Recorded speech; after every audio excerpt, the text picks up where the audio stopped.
Welcome, everyone. I'll just go onto the stage. So we have a full room. Please come forward because nobody's sitting in the front, and we'll bring out our speakers later. So otherwise it's a waste that nobody's sitting here. So please don't be shy. Thank you, Thomas. So thank you all for coming this afternoon to this beautiful location, Spuit 25. My name is Winne, and I'll be moderating today, hosting. So we are here together on the occasion of a book, which is called the same as the title of this event, Postgrowth Planning Beyond the Market Economy. We have two of its editors today here with me.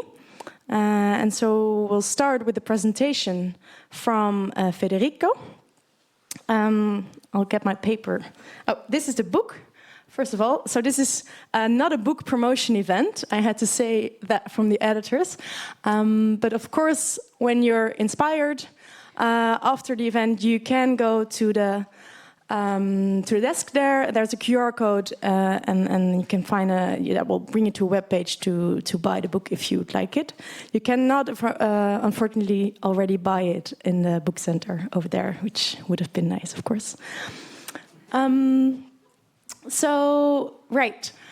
So introduce Federico now.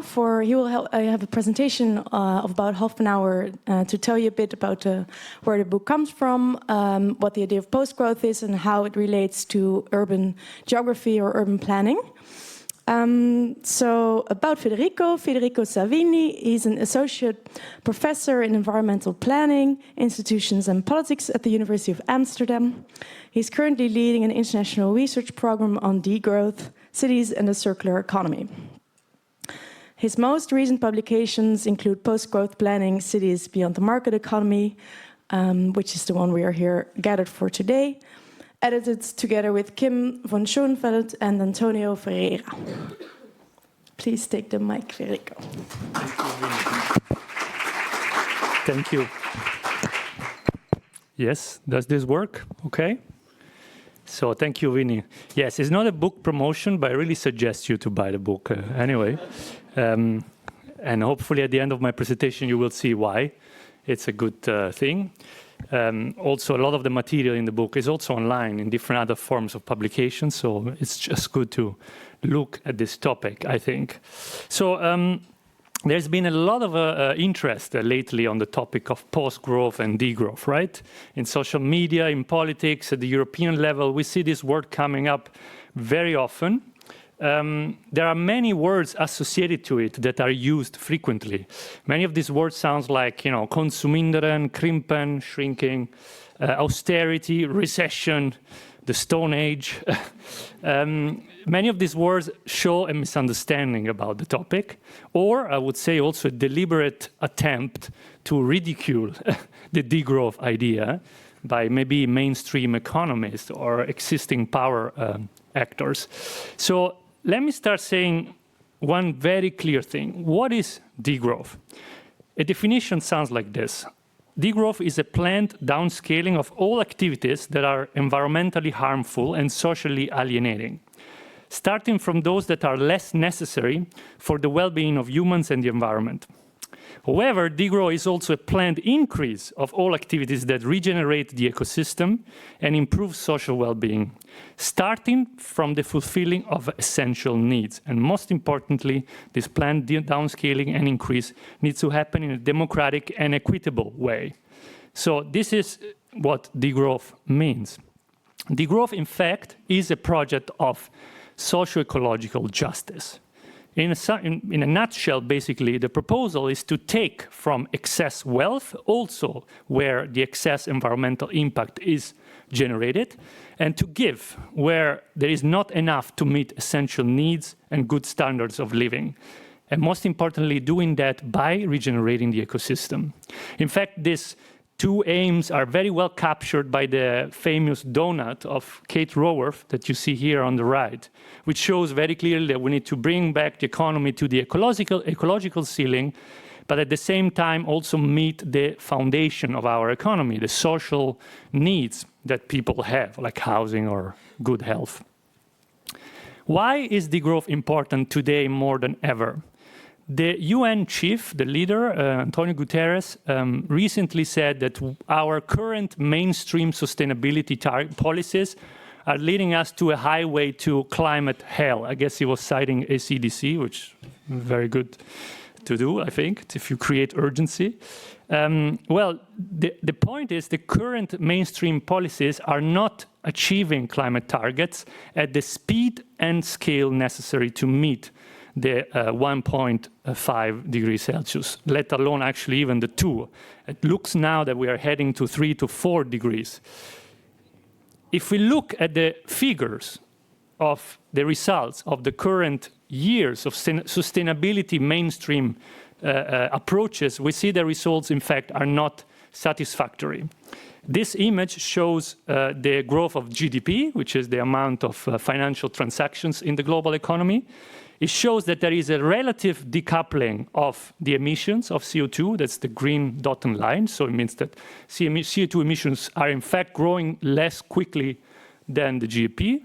That's not an absolute decoupling, of course, but we also see that if we take the overall material demand of our economies, the material footprint, so all basically the stuff that we use to make things that we buy and to make our servers, computers, phones, everything, if we look at that, we see that there is no flexion, no decrease, and that's growing exactly together with the GDP, and that's why degrowth come into the picture. Now, this growth of material footprint and CO2 is not equally distributed. Oxfam already showed that the richest 10% of our society emit 50% of all the emissions, and the bottom 50% actually emit 10% of all the emissions. This is an unequal distribution of the environmental cost of our economy. This image shows, of course, clearly that the difference is mostly pronounced between the global north and the global south, right? Yet, most recent studies are showing that the inequality in environmental impact is also very high within countries, so within the global north and within the global south. If we take, for example, this study, it shows that in Europe, actually, the top 10% incomes produce 5 times more CO2 emissions than the bottom 50%. Actually, in Europe, the bottom 50% of the incomes are almost close to the Paris target of 2.5 tons of CO2 per year. So the biggest, let's say, impact is located in the top incomes. The same, of course, works for North America, but also, interestingly, if we take East Asia, also there we see that the rich, the wealth, are in fact impacting much more than the poor the bottom 50%. The Netherlands, here as well, we see inequality raising. 10% of the richest persons in the country owns 60% of the wealth.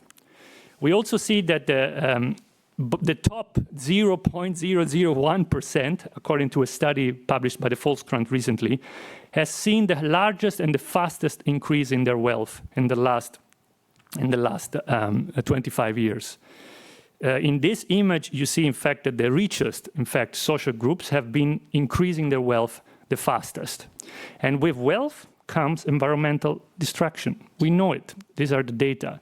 Now, just to be clear, it's not that the rich people eat 1 million more hamburgers or fly more. Yeah, they do fly more, but maybe not 1 trillion times more.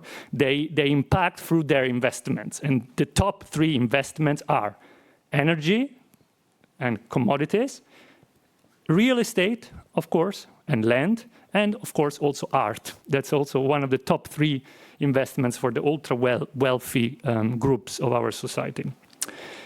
Now, cities are crucial to this story. They are the motor of economic growth today.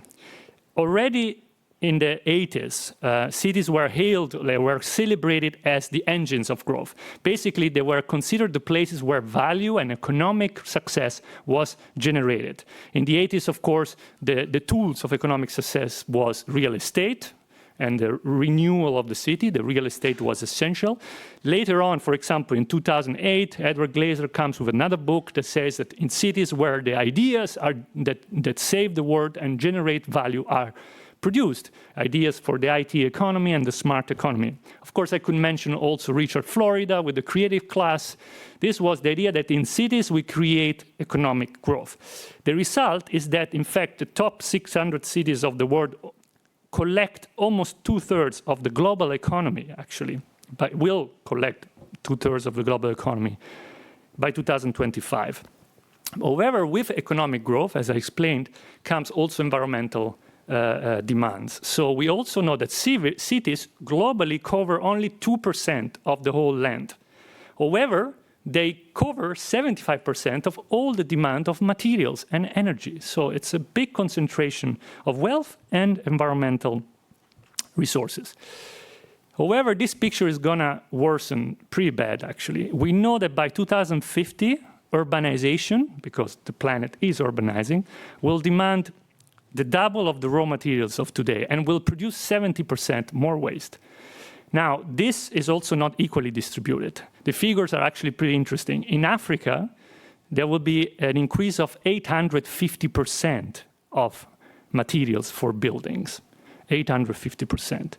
In China, 350%. In Europe, we're talking about 40%. Much less, of course. We are an urbanized continent already, but basically the challenges of Africa and China, India are huge. And this leads me also to to explain the paradox of economic growth. Now, cities, as I said, have been celebrated as the motor of economic growth, but we must question whether the economic growth in cities has really delivered in terms of well-being of the people living in cities. Let's take the case of housing. We know housing is an essential need, right? We know that it's increasingly unaffordable. We also know, however, that in order to address affordability, our governments are producing more housing. Their strategy is to increase supply. This will make the environmental weight burden of housing even stronger than what it is now. Sand, by the way, is the most wanted material on Earth now, today. However, we know also that housing is getting accumulated in the hands of large investors. In this image on the right, you see the top 10 investors of the country, in this case, institutional investors, with Festeda being the first. We see, therefore, that on the one hand, housing, essential need, is getting appropriated, accumulated. On the other, we have to extract more sand to produce more housing, which likely will become accumulated even more. So it's a bit of a like digging a hole in the water, right? The result is that essential functions cannot be found in the city anymore. This is a simulation made by my students that shows that 35% of all the Dutch workforce is essential, considered essential. This includes, by the way, nurses and firefighters. 2/3 of this workforce is made by women, actually. And if we take Amsterdam, with the income that they have now, this is a simulation of 239,000 euros of maximum mortgage accessible, they cannot find a house in the city. Well, this is the options on Funda if you have that income. Now, the same scheme happens in many other sectors. Let's take aviation, right? One of the most environmentally impactful sectors. We pushed the growth of Schiphol for the last 30 years. Schiphol was supposed to be the economic motor of the country.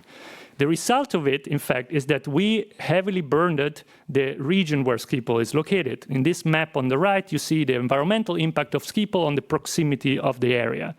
The blue dots are the houses being built now in conditions of borderline environmental qualities in terms of noise and pollutions. Schiphol, however, there is more and more research showing that the arguments for economic added value of Schiphol are not well founded. The destinations are also not carefully considered. We also know that 70% of all flights of these airports are actually connection flights. Basically, there are people coming here and leaving, and there is nothing coming back to the region where Schiphol is located. And here is the result. The environmental impact is coming back. The same process happens with finance, which is probably the most clear. So since the 80s, we built financial districts in cities. The South Axis was the top financial district of the country.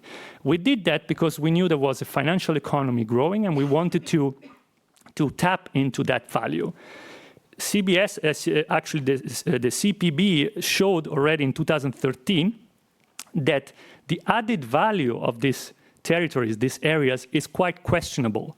In the Netherlands, every year there are 4,000 billion euros coming in and 4,000 billion euros coming out in the financial economy. This is a great flow of money, of which very little stays in the country, also because we know that taxation on financial dividends is not very high. Yet, we're paying today 4 billion euros to make this neighborhood livable by making the dock down. You follow the story of the dock of the Zuidas, putting the infrastructure down. Why? Because the neighborhood is not livable, because we built it for finance, not for people. Now, the city of Amsterdam recently undertook a research informed by the Donut Economy Framework. It's research called the Circular Monitor, where they measure the impact of the economy on the well-being of people. This study here shows that between 2012 and 2018, the indicators relating to work and the economy were doing very well. So there was high network participation, employment opportunities were good in the city, long-term unemployment was decreasing. You can find work in Amsterdam. However, if we look at the indicators regarding mental health, loneliness, commuting travel time, inequality, Amsterdam worsened at the same time. We see that the work life improved, but the actual well-being of the people didn't. And these are studies published by the good researchers within the administration of the city. These results is not surprising, actually. We know by now there are studies that show that there is no direct correlation between the increase in GDP of a country and the return in terms of life satisfaction. This image on the left shows, for example, that the United States, which have almost the highest GDP, do have the same level of life satisfaction of Colombia or Taiwan, actually. We see that there is basically a flattening curve. Studies, psychological studies ask people, researchers ask people, what makes your life happy and worth it to live? And of course, people say health, friends, family. They don't say work or a new telephone, things like this. We know that these are the things that make people happy. Now, planning has played a contradictory role in addressing these major problems. Planners since the 70s, but even before that, but let's say since the 70s, when we started to be aware of the environmental issues, promoted growth. They were actually attracting jobs, more houses, of course, more mobility, all kinds of mobilities of different types, more visitors, more tourists, more houses, more of everything in cities. We did that either by sprawling the city or by finding different architecture to make it compact. But this is what planners always pursued. On the other hand, they also try to compensate for the effect of this growth. They did that by smart urbanism, green infrastructures, greenwashing of buildings, energy transition, so more renewable, more solar panels, circular housing, I will talk about it in a second. So there was a compensation at the same time. Yet this double role has become very problematic, I would say. Let's take the case of electrification. So one of the sustainability mainstream policies now in Amsterdam is to electrify everything, right? Electrify cars and basically houses, everything we can. And this is decreasing, in fact, the CO2 emissions within the city of Amsterdam. That's true. However, by doing this, we're shifting the cost of this transition in other territories, areas where electronics are produced and where they are dismissed, like waste dumps in Africa. Let me give you a more example. Now, lithium, because of electrification in cities, will become an extremely expensive and rare material. Lithium is what is used to produce the batteries. We know that by 2030, the demand will increase by almost 50%. There are studies that show that if the entire surface of a cities in the world would be covered with solar panel, we will just supply 2% of the energy that cities need today.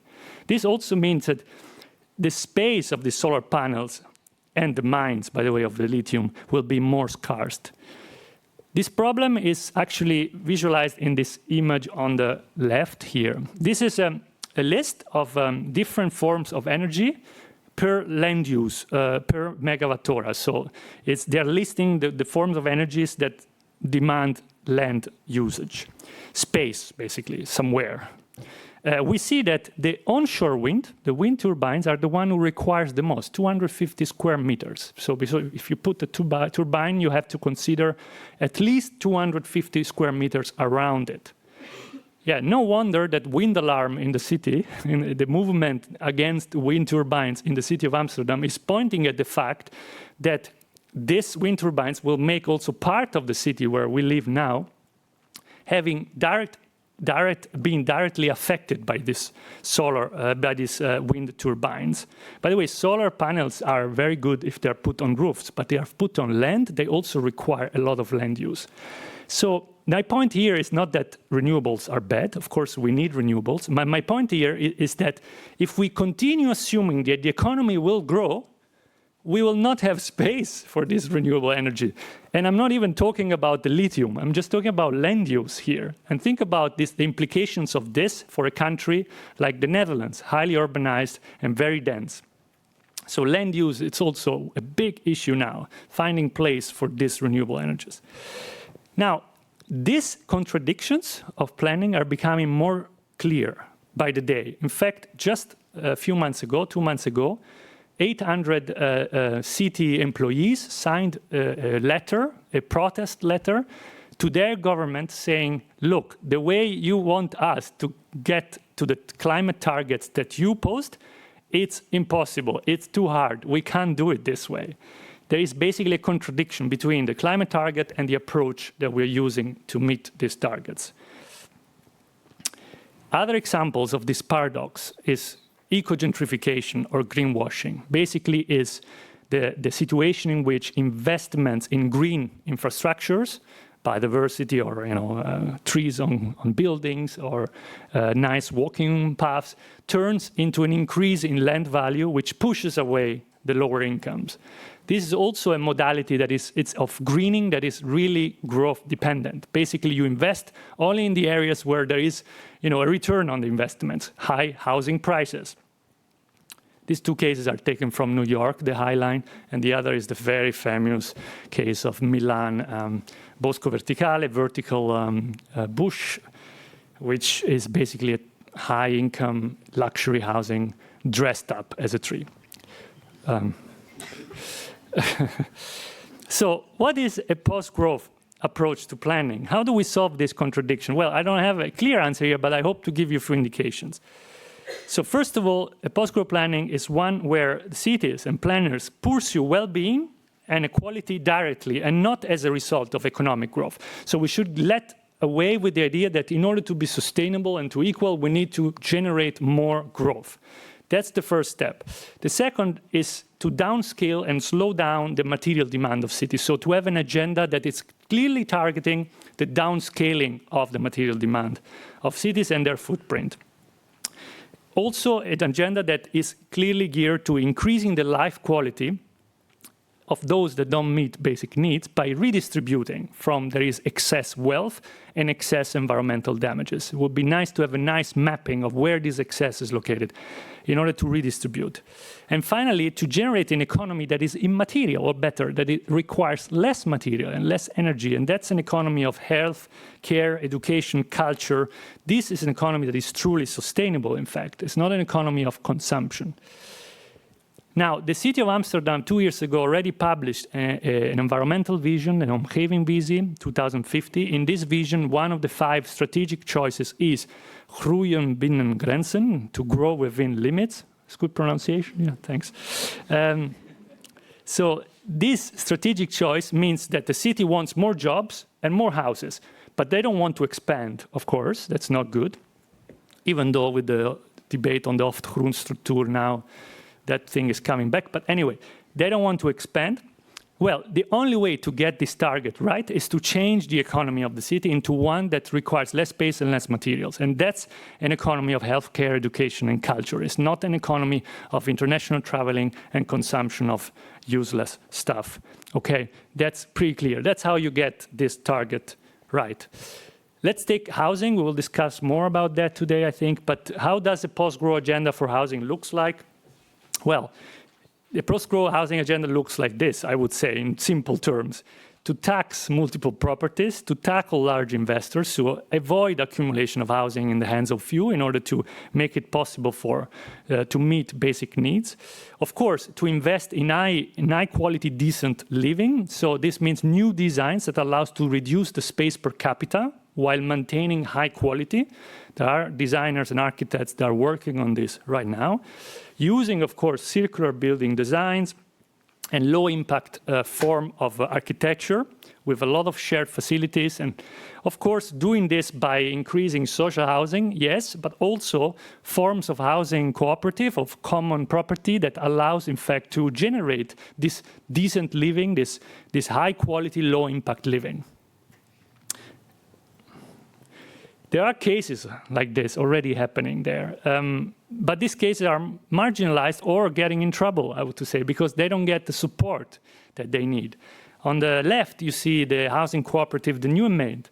This housing cooperative that is, in fact, trying to develop a form of living that is low impact because it's it depends on a lot of shared facilities and a common property system, is today struggling to get support from the city. On the right image, you see another way to pursue the same goals, which is, in fact, to claim that excessive home ownership is unethical today in a condition where you can't build infinitely anymore and you need to share as much as possible to redistribute as much as possible existing home ownership. This is a referendum in Berlin of 4 years ago where the people actually supported the idea of expropriating owners that have more than 3,000 dwellings. You might think it's crazy, but there is a lot of large support for this type of decisions. And as I said, investments in culture, in care, in education, in health are those investments that require less money, give employment. Yes, they do that. They do give jobs, but they're also more sustainable. They're truly green. And I deliberately choose two images that don't have any tree on this. It's not a green colored economy. It's a green because it's sustainable. So you have a cultural space. This is from Naples. It's a common space where that is open to the city and people come together. On the other hand, there are just more spaces where people can just stop, be non-consumeristic and interact. That's essential. This is one of the other targets. Finally, we also need to think about the relation between cities and their hinterland. So one of the problems today, in fact, that we living in the city, we have forgotten where our food, our energy and our materials come from. There is no ecological consciousness anymore. The farming industry of the Netherlands doesn't supply the Netherlands, only 15%. The rest goes far away. So what we need is to bring back an agroecology within the region and reestablish the linkages between cities and the hinterland. That would not only help to feed us with better food, of course, but will also help us to learn a culture of consciousness, which I think it's essential to achieve the climate targets. So this ideas, you can find them in this book that was an occasion for me and Kim and Antonio to come together with other 25 people all over the world to reflect about this. In there, you find a nice manifesto, which we think summarize the key points. But also we talk about dwelling and housing, which I mentioned. We talked about mobility. That's essential for a post-growth debate. But also we address the issue of governance and regulation. So what type of governing bodies are needed to achieve these goals? The issue of food, of course, and nutrition. And finally, also, we reflected about the education, how we can educate future planners and policymakers to achieve these goals. So thank you for listening, and I hope you will enjoy the debate. Thank you.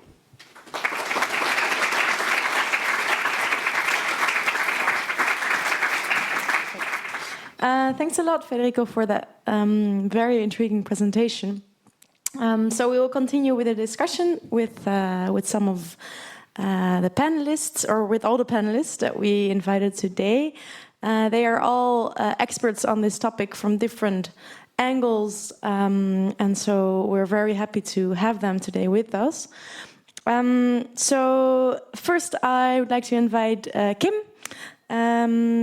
Kim Carlotta van Schoenfeld. She's one of the editors of this book as well. She's a postdoctoral researcher at the Center for Transdisciplinary Research, Culture, Space and Memory at the Faculty of Arts and Humanities, University of Porto in Portugal. She is, like I said, she's co-editor of the book, and she's the author of several publications on post-growth planning and mobilities as well. So great you're here as well with us, Kim. Thanks for coming. Then we have Cody Hostenbach. He's assistant professor in urban geography at the University of Amsterdam. He has published largely on housing inequality, gentrification and housing injustice in the cities all over the world. And he's author of the book Uitgewoond, published in 2022, where he addresses the politics of the Dutch housing crisis. So very great to have him here as well with us. Thanks for coming, Cody. And then we have Melissa Koutouzis.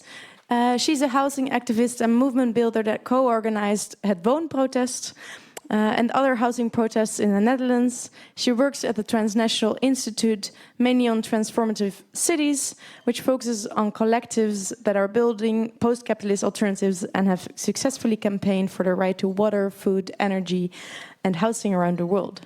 Thanks for being here as well, Melissa.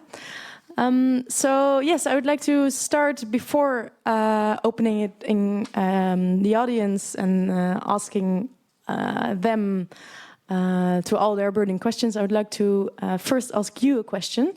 So please, I would like to allow you to reflect on the presentation of Federico and ask you how the post-growth, the post-growth narrative speaks to your work as a researcher, as an activist, and why you think it is important to give up the illusion of endless accumulation in cities.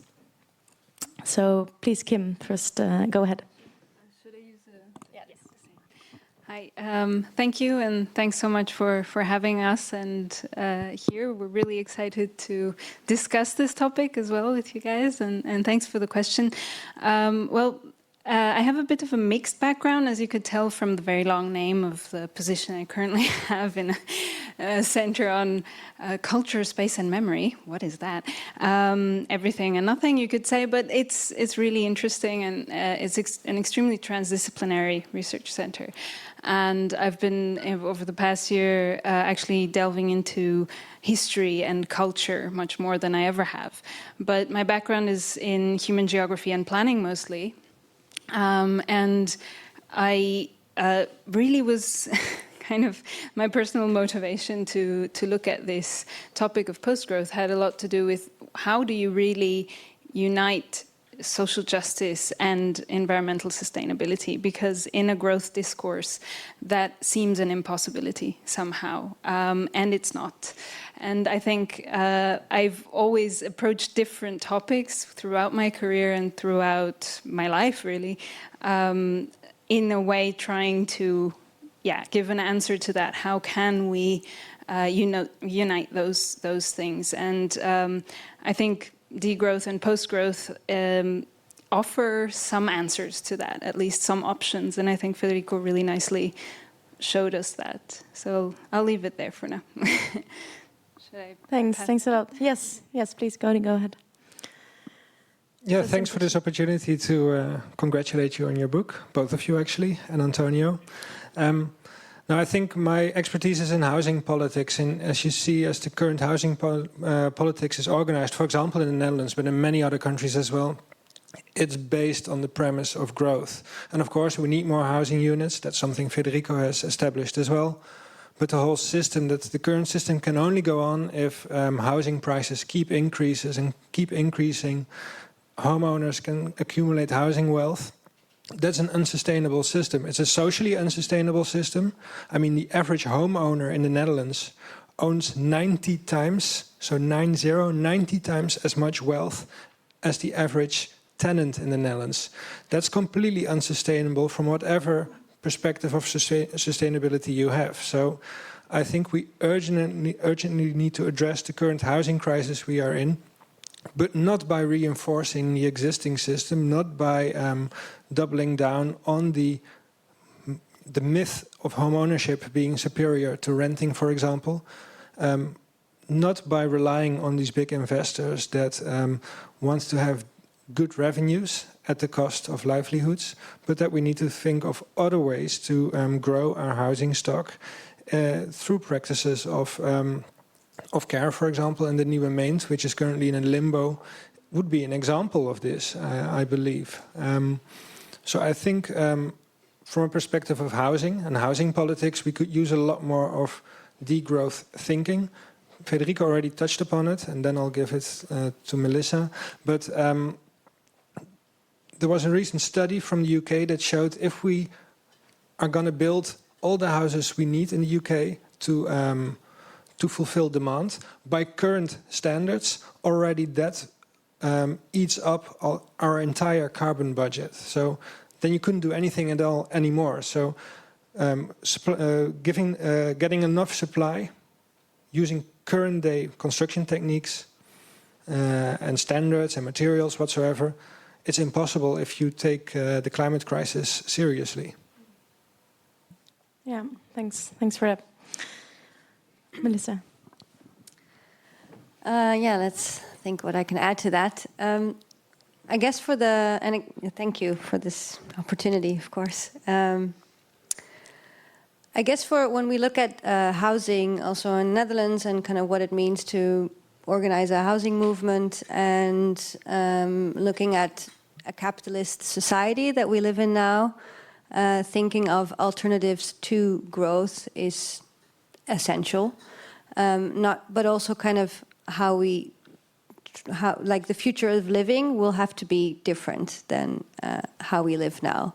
And that is very difficult to, first of all, realize ourselves. I think we're all very much used to a model of consumption and a way of living and all kinds of privileges that we have that we don't really know yet how to transition to a completely different way of life. So that's kind of more the individualistic problem.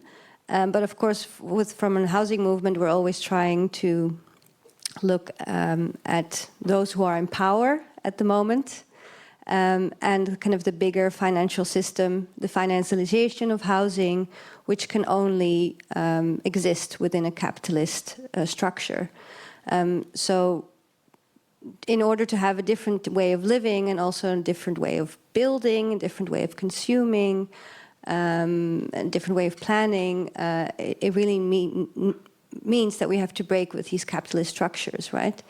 At the same time, there's always a tension between what can we do to build a world for the future, and how do we deal with the existing needs and unsustainable just places that are already existing. Like, do we demolish them? Do we renovate them? What do we do with kind of existing buildings?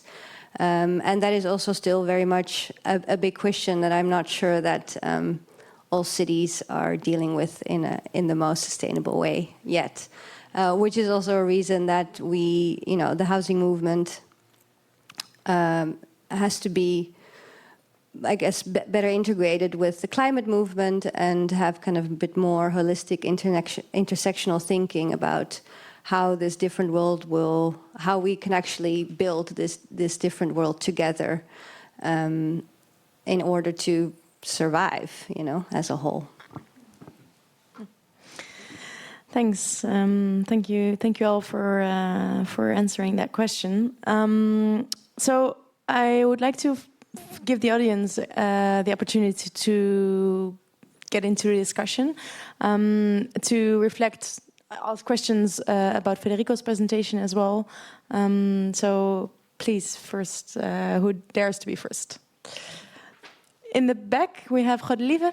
She has a burning question, it looks like. Thanks. Well, first of all, I'm very happy to be the first to thank the authors and the editors of this book. I was about to rush out to the Atheneum, but we still have to wait a few days, I heard.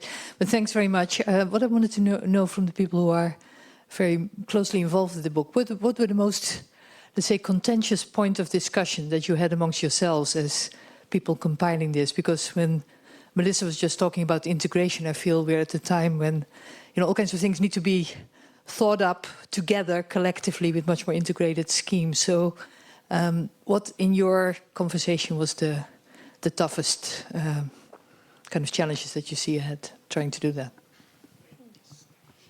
Yeah, I can answer that. We had several meetings, and we also divided the book in different subgroups where we could discuss these issues. And the most, let's say, fired up discussions were when we talked about two questions. The first was the capitalism question, and the second was the state question.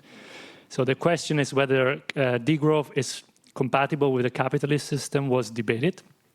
Is degrowth an anti-capitalist project by default, very clear, or not? Or is it a project of different society that might look like something different, that, you know, includes some processes of market dynamics and private property and things like this? So that was the first discussion. The second was about the role of the state, and there you see the reflection of also the, let's say, the debate within the degrowth scholarships, which is basically split, I'm putting it very simply, between the most anarchist, stream of thoughts, anti-state. The other is a more state-centered stream of thought. We need regulation, caps. We need more nation states capping on environmental damages, allocating resources. So that's the other wing. And we have somehow the in-between wing that is more debating with the commons, thinking in terms of commons within forms of state that we know them already. So these were the two topics, let's say. And I think we didn't come to a solution of this debate. But the conclusion, I think, is that kind of made everybody agree a bit was the point is not really having a precise image of how the future would look like, not like a communist society or a socialist society as we know it. The idea is to start, to take out and some sectors of the economy from the growth-dependent economy. These sectors should be the sectors of basic human needs, housing first, food, clothing, and heat. These are essential, and water, and we should take them out of the economic capitalist system, and then see how the society that works like this would look like, whether it's something we could call capitalist with a state or not. The point is to start and to navigate in uncertainty through some sort of strategic goal, which is different than a complete image. So I think that's how we came to the conclusion there. Thank you. Does it answer your question a bit, Godelieve? Beautifully. Okay, great. Please, go ahead if you have a question. Yes, over here. Yeah, thank you very much for this. It seems like, thanks to the work of people like you, there are solutions, like we know what the solutions could be. But my question is, and like this is a difficult question, how do we get those solutions to be implemented? And also on an individual level, what can we be doing to help move towards those solutions? A question on strategy. I can give it to you, Melissa. Cody. Yeah, that is indeed a very, very hard question. And I think one of the problems is that there's a larger part of the society, at least in the Netherlands, that is doing actually quite well, right? So the home ownership has increased, and their wealth has also increased. So to try to kind of have a more solidarity economy where we're saying, look, you've had your 80s, you know, the sky is the limit, age, and that's gone now, and we now need like a different way of organizing. And the political elite is not are not very socialisty type of folks and are very aware that we have these climate goals, and so within policy you see all these. There is some like movement towards a transition to a more climate-proof type of society, but the actual, the difficult decisions are still kind of not being made and kind of pushed to the future, to the next generations, right? So honestly, I think that if we're looking at, big societal questions like how are we going to make sure that poverty will not increase, how are we going to make sure that we don't end up in a huge climate catastrophe, I think it's becoming more and more important first of all, for us to organize. So going back to this idea that is not very old, is very old, but is also still relevant, that we have much more power as collective than as individuals, which again has, Netherlands is much more a country of individuals, which has also been promoted by home ownership, right? I have my own house. I can, I'm sort of okay, I have a good job. And if I'm doing well, that automatically means that other people will also be okay, because it means that the welfare state doesn't need to help me. So basically, just making sure that I am okay is already almost like, in a neoliberal way of thinking, a socialist socialist thing to do. I'm buying a house, and that's good for all of you. Of course, that's not actually the case. So honestly, I'm thinking more of, besides organizing, which is already a huge task, which can already, kind of create all kinds of difficulties, how to reach a consensus among groups of people that perhaps they think differently about solutions. But also, even if we are very much organized, we are still a minority, right? So those who are not doing that well will always remain a minority, especially in the Netherlands. So because we're a minority, it means that there will never be a majority that will say, okay, your needs are actually important enough for us to change our entire political system. So because of that, I think we should also not be shy to think about, the use of organized violence, especially when it comes to, the climate crisis. So ways of sabotaging the fuel industry, I think, are at this stage very much a kind of practical solution for the fact that, politics are just kind of not doing enough, right? And because also it's not just the political elite, it's also the higher middle class that are not very much willing to give anything up. And just kind of like the idea of squatting is, there are all these empty buildings. In Amsterdam, we have about 19,000 buildings that are empty. And at the same time, homelessness has doubled in the country. So in terms of, the state would think that this is a violent thing to do, is to just take these houses and defend them and, fight with police whenever they come and try to kick you out. If you're looking at kind of a more just way of making sure that there's a smaller gap between those who have everything and those who don't have much, I would say it's only logical to start to just do that more and more massively. Aliens you want to kill? Sorry, I find this unbelievable. And one question about nuclear energy. Did you guys discuss that in your book? You just said you're in favor of violence. What do you say is an acceptable amount of violence? How many beds? Well, again, I think. First of all, I said, because I think that at this moment, you need a type of violence to be able to do kind of basic stuff, right? So for a lot of people, squatting is a violent thing. It's a thing that is completely illegal, is a reason to put you in prison. But I would say that it's a much bigger criminal act to leave empty houses when there is such an increase in homelessness. And again, I think we start with a collective organizing, But that's why I'm saying I think we need to think about, you know, the reality of the future. And that also means maybe thinking about organizing in violence. And the question is, how many people have already died because, you know, because of the system is the way it is. So.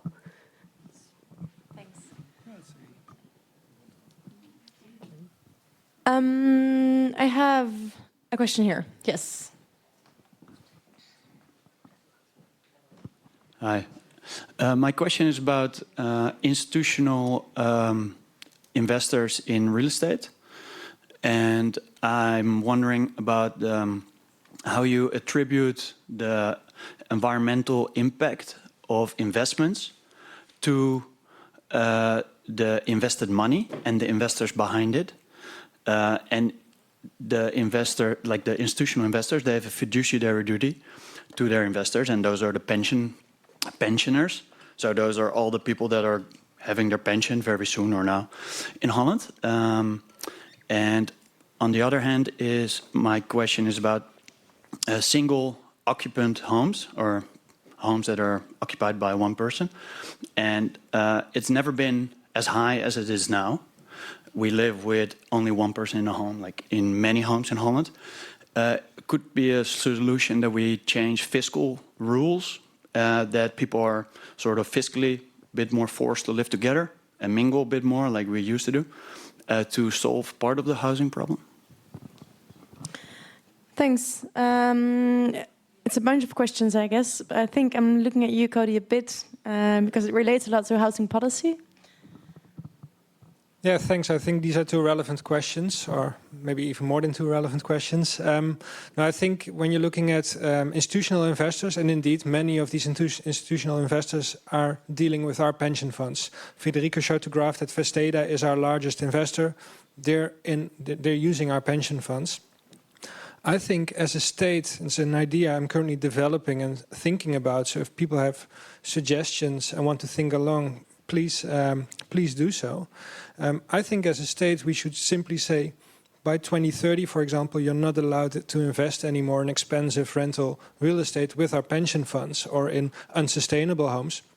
But then you also have to provide an alternative, like sustainable social housing with revenues that are maybe not very high, but enough and stable enough as well for pension funds, because pension funds want stability also in the longer term.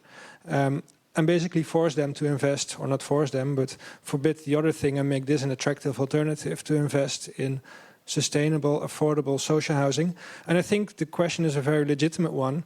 You're dealing with other people's pension funds, and if you're asking these people, are you okay with your pension funds being used to build like the Amstel Tower next to Amstel Station, in which you have 40 square meters for 1,600 euros. Are you okay with your pension funds being invested in those kind of things? Or in fossil fuels? I think a lot of people wouldn't be okay with that. So I think that's a very good way as a government to ban this and provide alternatives to it as well, because we also need these pension funds in the future if the climate crisis allows us to have a pension in the future. That's one. The other aspect of single homes, I do think it's a good idea probably to make it fiscally less attractive to over-occupy space and make it more attractive to live in a suitable home. But the crucial thing here is you have to do it across all tenures. You have to do it for both renters, but also and maybe especially for owners. And the real risk at the moment is that the government is going to think of a system like this, but only for tenants. And there is already such a huge gap between owners and tenants, also in terms of their rights and the things they can enjoy and can't enjoy. If we're going to impose this only on renters, and I can think this is a real risk, actually, then the gap is only going to grow. And the issue of over-occupying space, or under-occupying space, I should say, is much bigger in home ownership. This is where you find people living in huge villas with one or two people.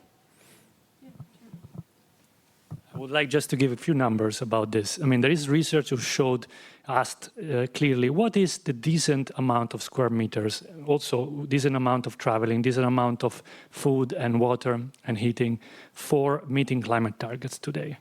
The results was that it should be 15 square meters per person plus 40 meter per person for shared facilities in a family of 4. That would come to about 30 square meters per person.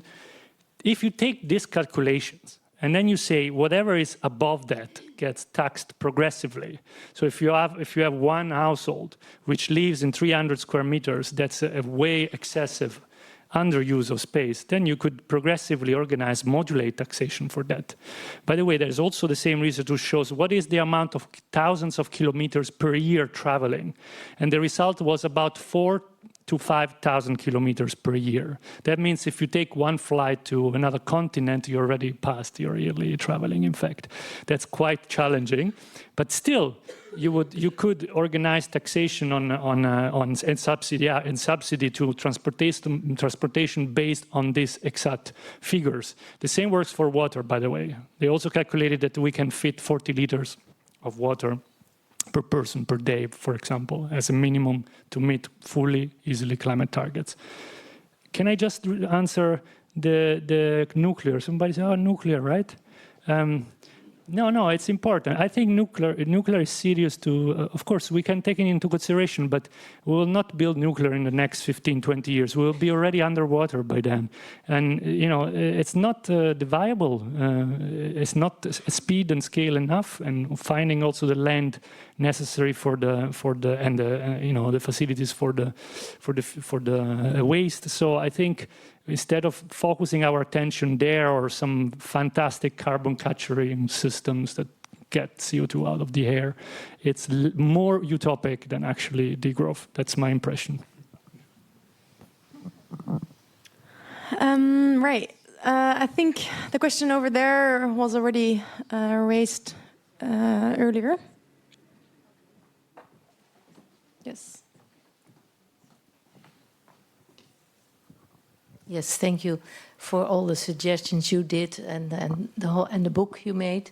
Well, my English is maybe not so good as yours, but anyhow, I try it, and otherwise I'll do it in Dutch. Okay.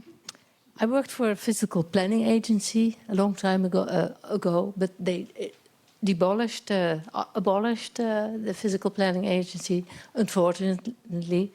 And I think it was under pressure of political parties, the Liberal Party. And I think we have to look for solutions at the politics. We have to stimulate politics to do the right thing. And how do you do that? This is difficult. We have many crises these days, and no one can really solve them soon.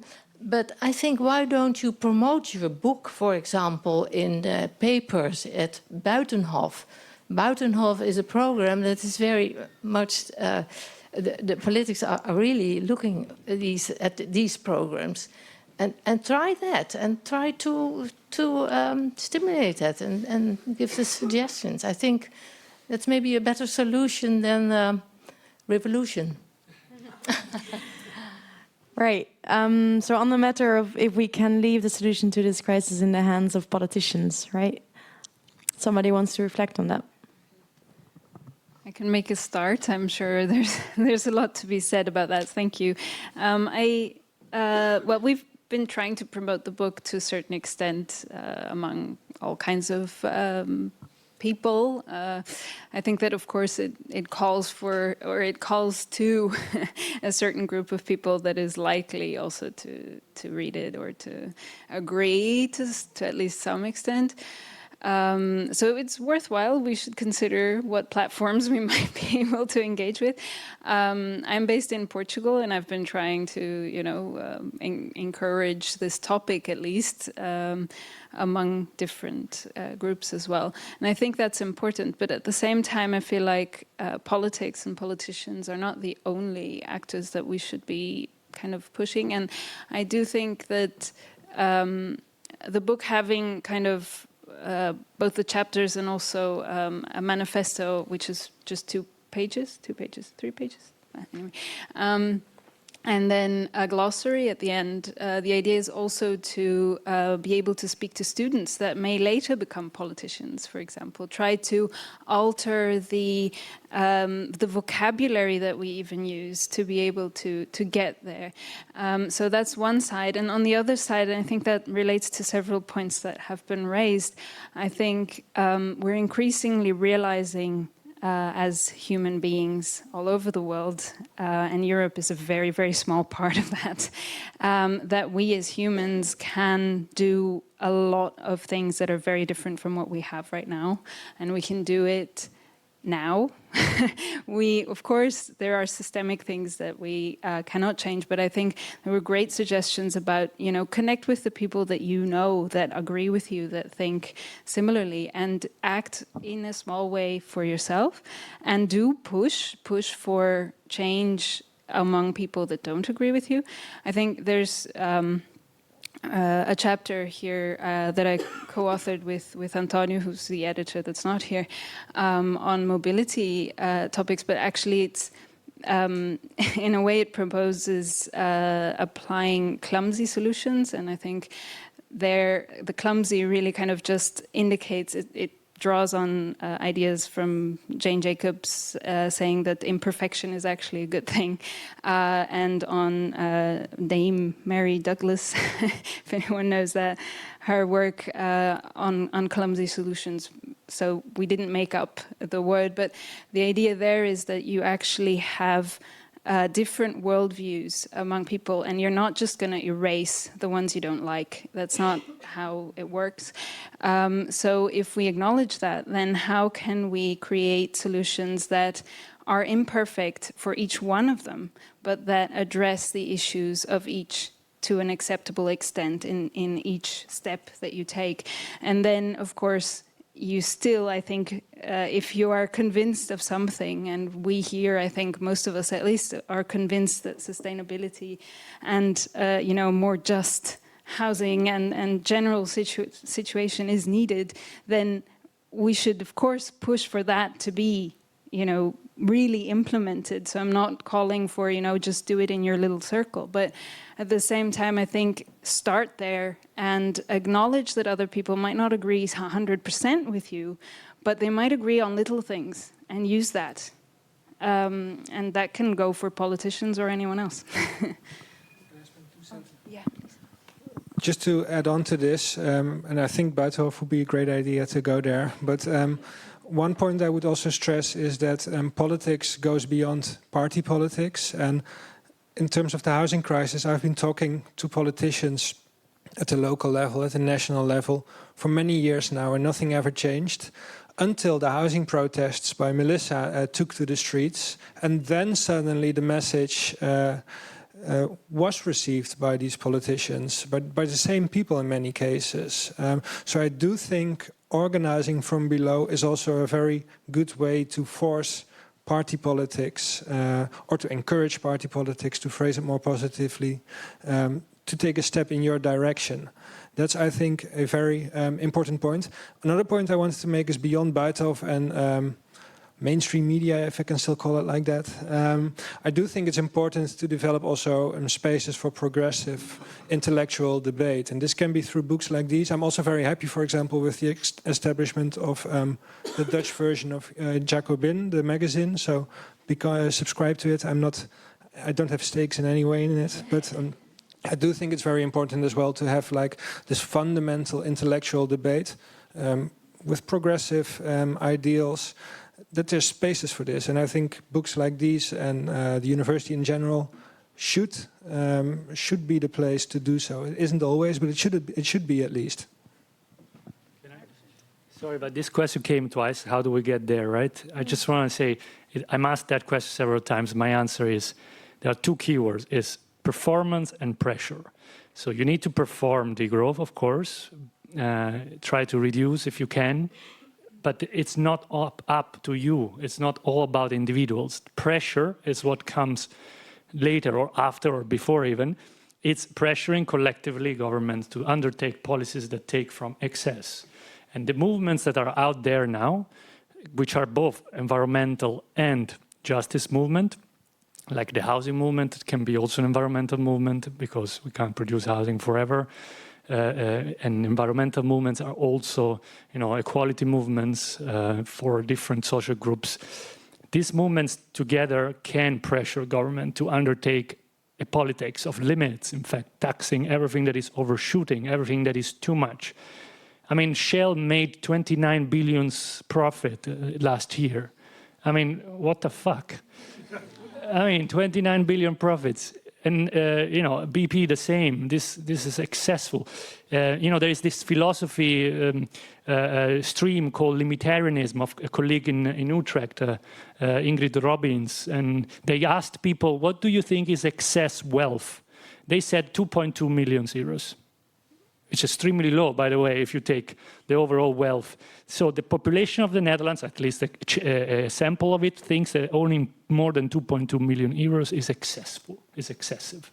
So if this is what people imagine as excessive, then we have a case to say, look, there is a huge excess there.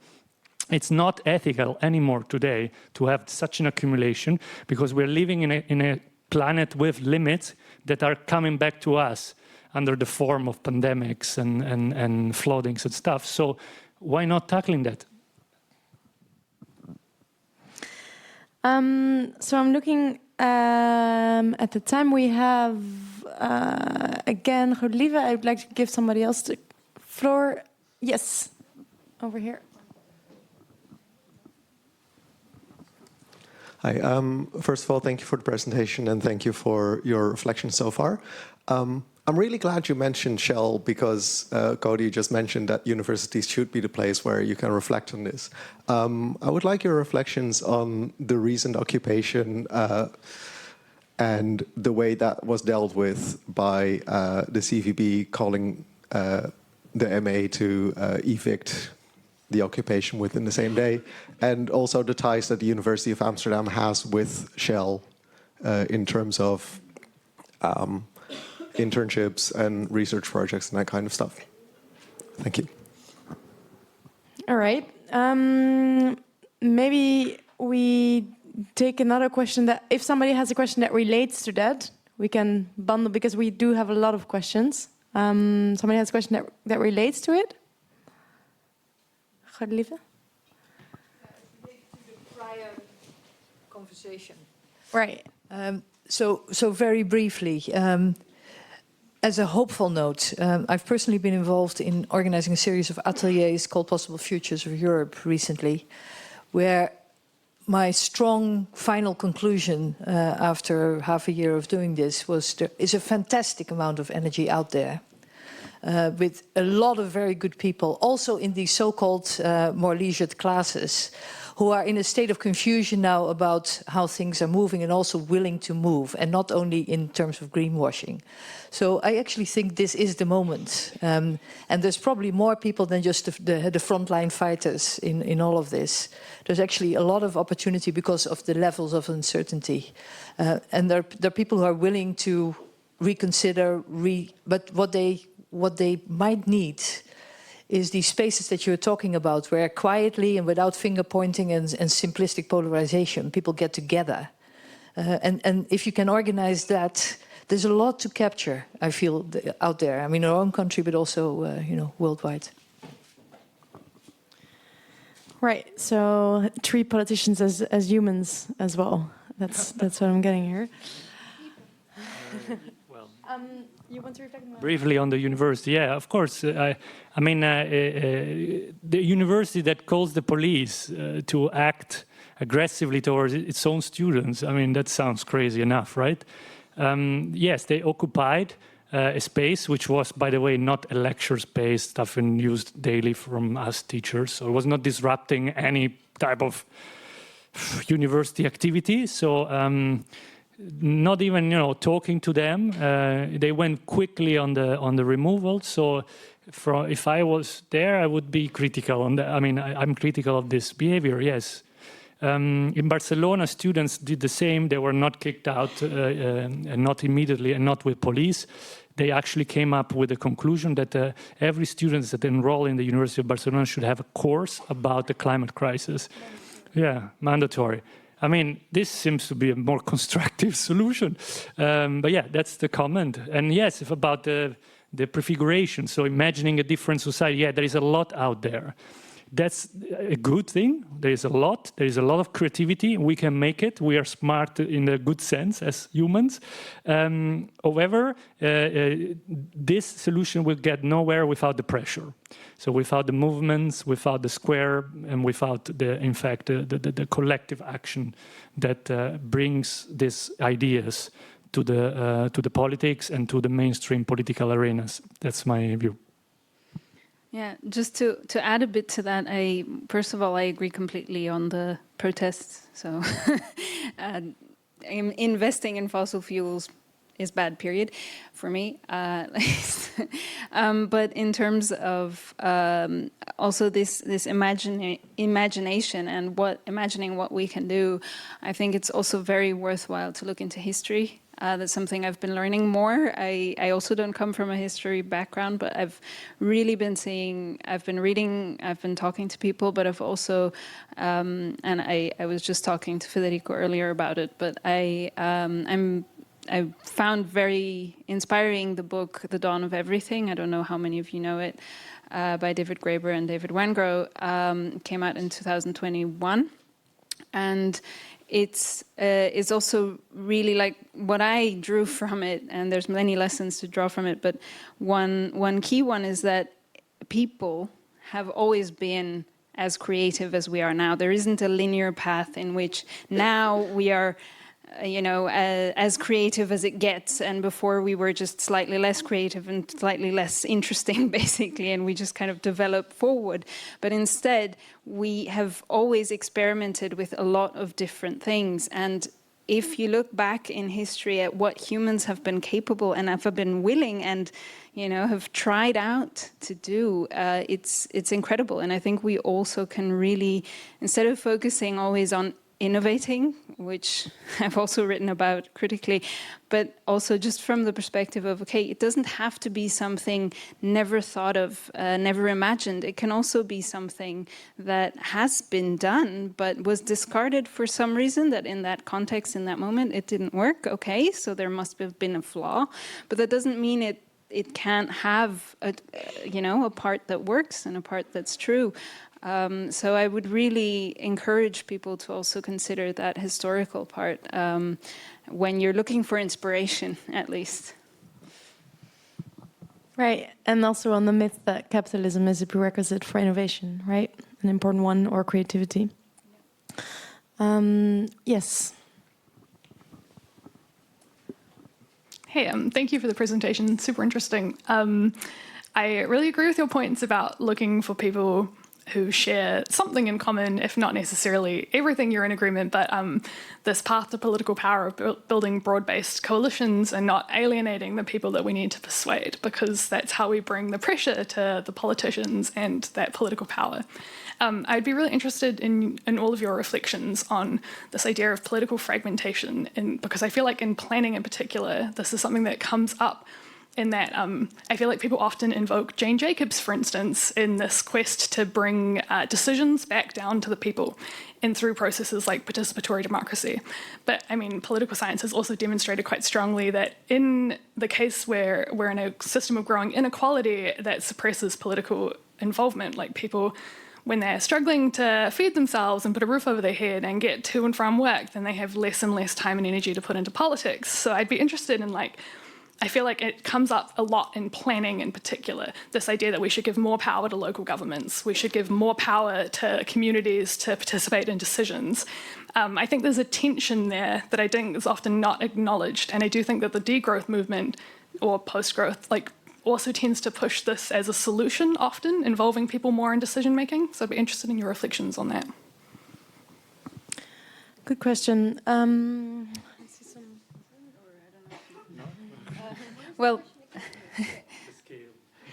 yeah, I guess going to, encouraging getting people to do stuff, right? I think people that are already carried with a lot of things are precisely the people that are often the ones left out.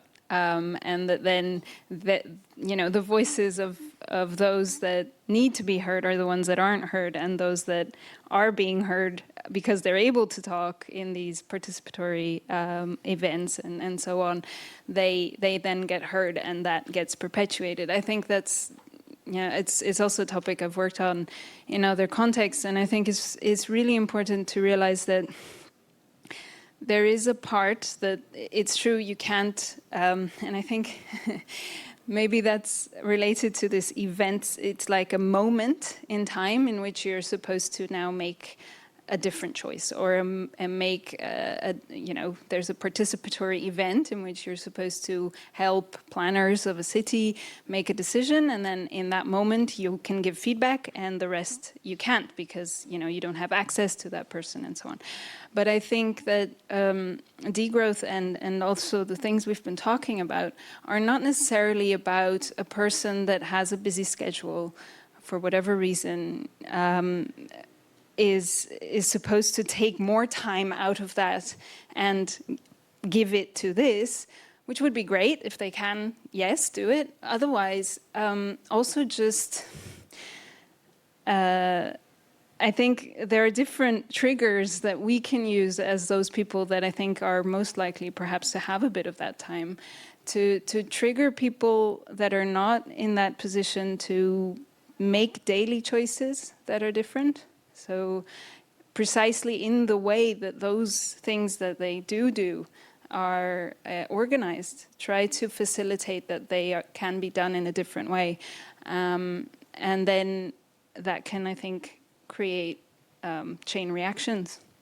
I think that's really important to and of course, to live other realities as well. I think to put yourself in those shoes once in a while, instead of, like, for example, I think one thing I've discussed often with Antonio, actually the other editor, is that it's incredible how much planning is seen as a desk job. At least from the outside, I think it's less so when you are in that world. But you could envision a planning in which the planner, who is paid to be a planner, actually has to go and be with the people that they're planning for. And I think that's much more like, then you are accessible to discuss in other moments in life as well, when it happens to be good for you as a citizen, and not when it is the government saying that's now the moment. Maybe I can also give, so yeah, the scale issue, so not only the participatory issue, but also the scale issue is essential. So here my answer is maybe simplistic, but I think it comes across. So there are two things we need to take into consideration. One is the downscaling of the current economy, and to do that, we don't need to ask to a small group of people to say, okay, where do you cut your flights, or where do you cut your living room, or stuff like this. No, we need a strong capping, so regulations that decrease the environmental impact of the most unnecessary activities. And this is the case of aviation, the case of energy, the case of farming, the case of large infrastructures. This is stuff that you don't discuss with people in the neighborhood. However, the degrowth story, it's also about essential needs. It's about organizing a resilient system for essential needs. And there comes the small scale, and that comes the commons and the commoning of stuff. Because there we know that people can organize their essential needs, the daily needs, in a way that is very effective for their own needs at a scale that is micro, that is smaller. There are studies that shows that the good scale, the scale where you actually have a good balance between the provision of essential needs and the access to politics, to participation, is about 16 to 20,000 people. This is a number that actually comes from very back time of the study of cities. And they say that more or less an area that about 20,000 people is an area that can be governed with a form of participation that is democratic and inclusive, and it's also a scale where you can achieve participation. But of course, participation without money doesn't exist. Okay, resources are essential too. But I think if we delocalize essential services, like also distributed energy systems, proximity healthcare, these are essential services, some food distribution system, to that scale, we could have a city that functions pretty well and it's more accessible to citizens, I think. Yes, one sentence. No, I think if you want to take residents serious, of course it's important to involve more. But I think it's also the low-hanging fruit would be to start taking seriously the ones that are already trying to involve themselves on a daily basis. And that may seem like an obvious point, but that's not my experience in general. Look at all these people that are protesting against their houses being demolished, for example, or the squatter movement, for example, or students that are protesting, because I do think those spaces should be allowed to continue while ties with Shell being cut.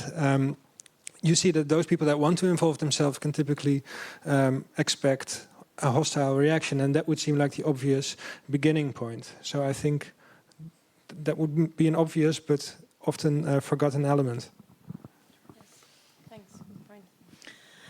I have a question here and at the very back. There was a long time already. Okay, Behind, yeah. sorry. Thank you, Federico.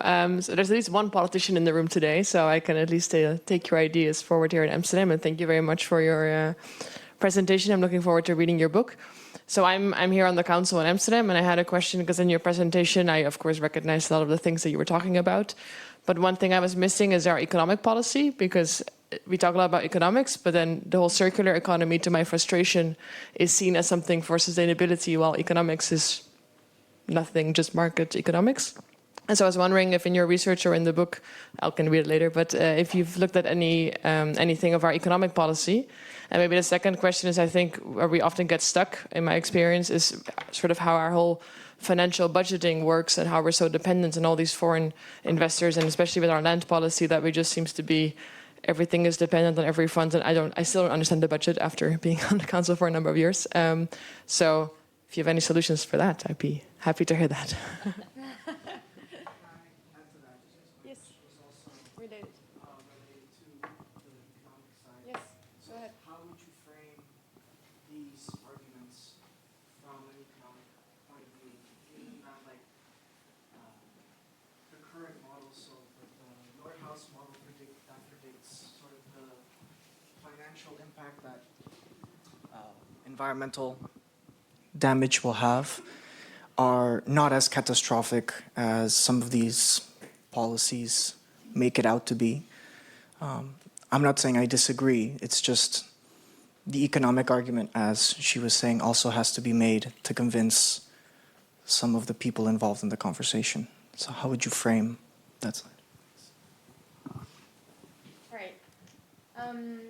So on the economics, your point is on the persuading of like the economic reasoning behind this argument, persuading from an economic point of view, right? And then on the finance, the economics and the financial aspects of the book. Yeah, so in the book you will not find the answer to these two questions, but still recommend to get it. So the second question is about the Verenigingsfond, the offset fund. The city of Amsterdam owns land. It's a great capital asset for the city. They generate revenues. With those revenues, they pay for green, public space, social housing as well, because they can give a discount to housing corporations. So this is one of the arguments that comes immediately, like we need growth in order to make that fund growing. But my argument would be, start making a policy which is about wealth, about well-being, care, housing for everybody. Make that a priority. And then you will cut on the spendings that do not fit that priority, which are equally expensive for the reserve, for the funding of the Verenigingsfond. Project like the South Axis, they used a lot of that funding. Project like project like the Havenenstad area, they use a lot of that funding because they promote, they invest basically in the growth with the expectation that that money will come back and then will be used. But what the problem is with this thinking is that then we get cases like Eiburg in 2008, where, you know, houses were not built because the crisis hit, or over Amstel, another area in the city, where basically the economy blocks this process, the investments are made, the returns are not coming back. So in my view, would be like to have a policy of priorities. And in the omgeving visit, there are some indications, but still it's too inclusive of too many things. But, you know, the gezonde staat, all this aspect, that should be given financial priority. So about the economics, I don't know what you mean. I'm not an economist, fortunately for me. But I think we're talking about economics. We're talking about well-being. We're talking about space. This is economics. This is the management of resources like land. So I think the point would be, let's make a strategy that brings well-being to the city, will make the city more attractive. Yes, because people want to live well. They will come to Amsterdam. Yes, for sure. So let's make it a clear statement. And be ambitious about it, and then I think investors will come.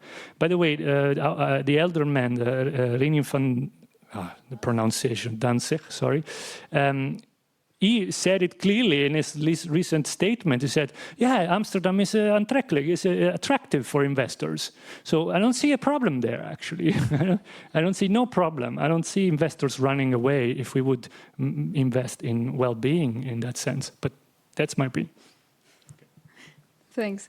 Yeah, thanks for those points. I think for me, one thing that's worthwhile to talk to both economists and non-economists, people that are convinced about growth, is to ask them to remember, okay, so do you remember that growth is a means and not an end? And if you agree with that, then what is the end? What are you trying to achieve with that growth? And then if you actually understand what those people mean by, you know, what is the growth supposed to lead to, then question that. Question whether we want that end. And is it, because I think a lot of people will say, but what do you mean? Growth is good, right? Growth is equal to well-being. But I think there's really a gap. Like, why is growth equal to well-being? In what way? And try to bring back the public interest, which I think was the original goal of, you know, when people started to talk about growth is needed, they were talking about reaching well-being for everyone through growth, because, and that appears in another paper I wrote, which was real fun to write, because you could see that actually it's like growth is the only way you can justify inequality nowadays, where the alternatives previously were either extraction or, basically colonial living. Because if you want to make your well-being in the standards that we have now possible, you either have to take away from others, or you have to, grow. So you have to make everything just go up, and then poor people will also, and the other alternative is redistribution, but no, you can't talk about that. So let's talk about growth, because that's the only justifiable way that we can keep going. But yeah, I think that's something you can really discuss with people that are into growth. Just quickly, I won't go into land politics, because then we'll have an whole evening to cover. But I do think the point you raised is a crucial one. Like, how do you convince the people that are more about economics? And I don't know if they would be convinced by these arguments so far. So I do think, one, you have to provide them an alternative where you can both agree growth in this domain is good. And Federico, in his introduction, pointed out several domains where you could still grow, and this is something you could or should direct them to us, and also make visible the costs that are often not accounted for. And again, when I return to my expertise of housing, solving homelessness, for example, people might say that this is very expensive to solve homelessness. giving all these people houses at subsidized rents, it's going to cost us a lot of money. But then if you actually look at the costs of people having to stay on the streets, people might call the police on them simply because they exist on the streets or they develop healthcare issues whatsoever. These are all very expensive things, and the costs of homelessness estimates range from about 30,000 euros per year per homeless person to 100,000 euros per year per homeless person. You can rent quite a nice apartment for these figures in Amsterdam still, even in Amsterdam. You have to make these kind of calculations. You have to convince people these are also. You should make them internalize them in their calculations, and then I do think in the end it's an affordable exercise, and it's actually a cost-saving exercise. So I think it's crucial to think about this question you raised, I think, and I think there's a couple of ways out and a couple of ways forward. Yes. Thanks a lot. I'm looking at the clock because we are a bit at where we want to end, which is 6:30. So I think we'll have to close it here.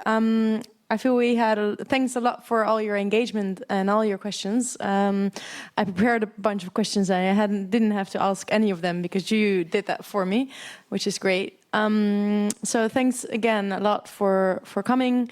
Thank you for coming. I believe we have some after drinks for those who want to stay with us. Please do. And again, there's a QR code at the desk to get the book if you want. Thanks again.